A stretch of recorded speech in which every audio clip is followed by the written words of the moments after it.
రాయదుర్గం పట్టణంలోని శాంతినగర్ కాలనీలో డ్రైనేజీ కాలువను శుభ్రం చేయకపోవడం వల్ల ఆ మురికి నీరు రోడ్డుపై పారుతుంది. ఆ కాలనీలో చిన్నపిల్లలు, గర్భిణీ స్త్రీలు, ముసలి వాళ్లు కూడా ఉన్నారు. ఆ మురికి నీరు పారడం వల్ల అనారోగ్యాలకు పాలవుతున్నారని స్థానికులు వాపోతున్నారు.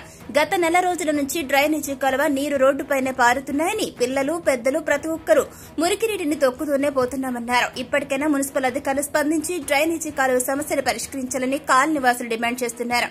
ఒకవైపు చూసుకుంటే డయేరియా కేసులు ప్రబలుతున్న నేపథ్యంలో అవగాహన కల్పిస్తున్న అధికారులే పారిశుధ్యం పట్ల నిర్లక్ష్యం వహిస్తున్న మున్సిపాలిటీ అధికారుల తీరుపైన స్థానిక ప్రజలు అసహనాన్ని వ్యక్తం చేస్తున్నారు. ఇప్పటికైనా మున్సిపల్ అధికారులు తక్షణమే స్పందించి పరిశుభ్రత చేసే దిశగా అడుగులు వేయాలని స్థానికులు కోరుతున్నారు.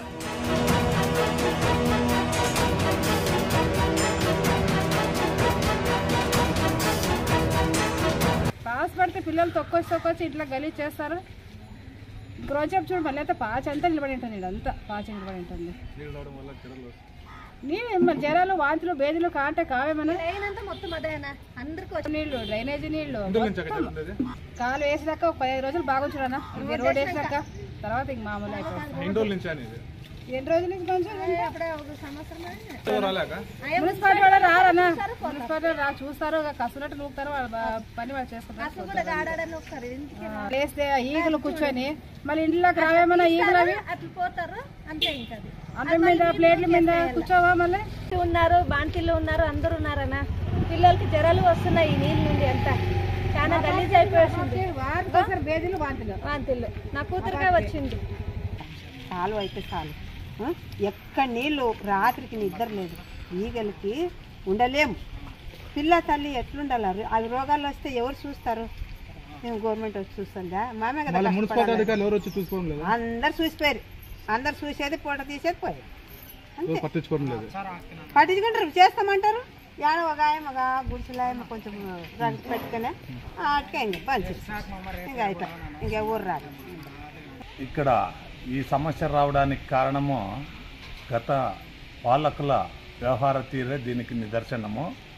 గత పాలకులు ఏం చేశారంటే ఇక్కడ వచ్చి అంతా తనిఖీ చేసి అధికారులు, పాలకులు ఇద్దరు కలిసి వచ్చి ఏమో అభివృద్ధి చేస్తామనే విధంగా ఇక్కడున్న పేద ప్రజలు కట్టుకున్న ఇళ్ళని, పూరి గుడిసెల్ని అన్నీ తొలగించారు.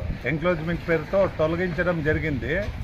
తొలగించిన వెంటనే వాళ్ళు అభివృద్ధికి చేసుకోకుండా, కాలువలు వేయకుండా, రోడ్లు వేయకుండా ఎక్కడైతే తొలగించినారో అలాగే శిథిలా వ్యవస్థలో 4 సంవత్సరాలు అవుతూ ఉంది. నేటికి 4 సంవత్సరాలు అవుతూ ఉంది. అక్కడ తొలగించిన స్థానంలో కొత్త కాలువ లేదు, కొత్త రోడ్డు లేదు, ఏమీ లేదు. ఊరినే షో.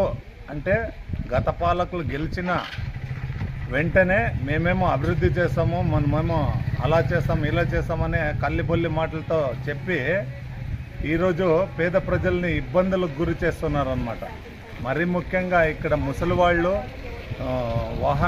వాహనదారులు, తర్వాత నిండు గర్భిణీలు, చిన్నపిల్లలు వీళ్ళంతా ఈ మురికి నీటితో చాలా తీవ్ర అవస్థలు పడుతూ ఉన్నారు.